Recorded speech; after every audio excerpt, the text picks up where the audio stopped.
اعوذ باللہ من الشیطان الرجیم بسم اللہ الرحمن الرحیم۔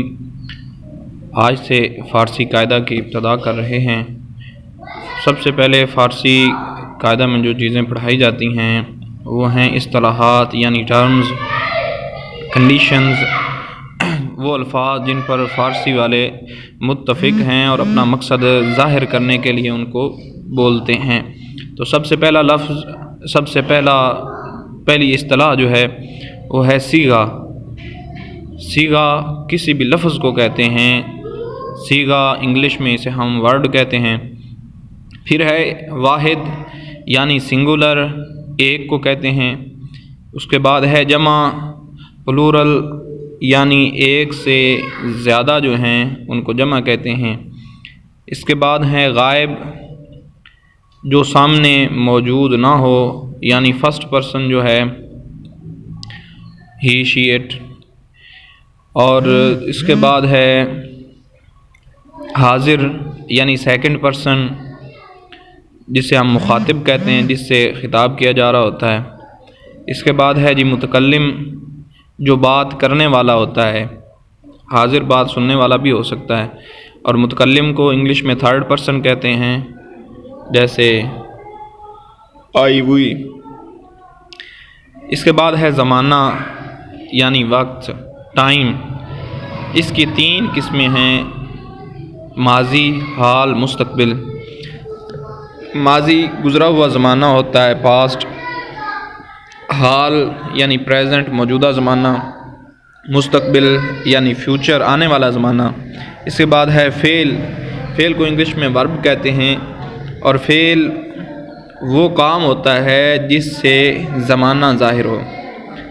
اس کے بعد ہے فاعل یعنی سبجیکٹ۔ انگلش فقرہ بنانے کے لیے جب ہم انگلش فقرہ بناتے ہیں تو سب سے پہلے ہوتا ہے سبجیکٹ، فاعل، کام کرنے والا۔ اس کے بعد ہے مفعول یعنی آبجیکٹ، جس پر کام واقع ہو رہا ہو، جس پر وہ فعل واقع ہو رہا ہو، اسے مفعول کہتے ہیں۔ اس کے بعد ہے لازم۔ لازم وہ ہے جو فاعل پر پورا ہو جائے، اسے انگلش میں وربل اوبلیگیشن کہتے ہیں، جیسے زید گیا، یہ اب فاعل پر فقرہ مکمل ہو گیا ہے۔ اس کے بعد ہے متعدی، وہ ہے جو فاعل اور مفعول دونوں سے مل کر پورا ہو، جیسے زید نے بکر کو دیا۔ اب اس میں زید بھی ہے اور بکر بھی ہے، زید فاعل ہے اور بکر جو ہے وہ مفعول ہو گیا، تو یہ فاعل اور مفعول سے مل کر بنا ہے، اس لیے اسے متعدی کہیں گے۔ انگریزی میں یہ وربل ویرائٹیز کے نام سے جانا جاتا ہے۔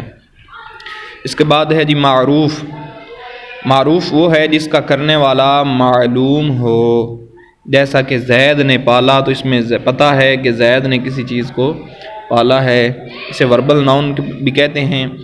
اس کے بعد ہے مجہول، وربل ورب یعنی وہ جس کا کرنے والا معلوم نہ ہو، جیسے زید پالا گیا۔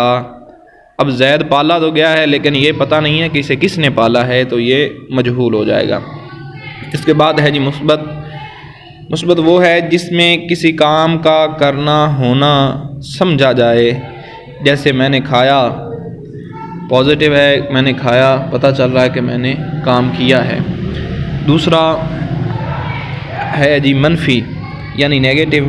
نیگیٹو وہ ہے جس سے کسی کام کا نہ ہونا یا نہ کرنا سمجھا جائے، جیسے میں نے نہیں کھایا، تو اس سے ثابت ہو رہا ہے کہ میں نے وہ کام نہیں کیا۔ یہ اصطلاحات ہیں، ان کے بعد انشاءاللہ گرامر شروع ہو جائے گا۔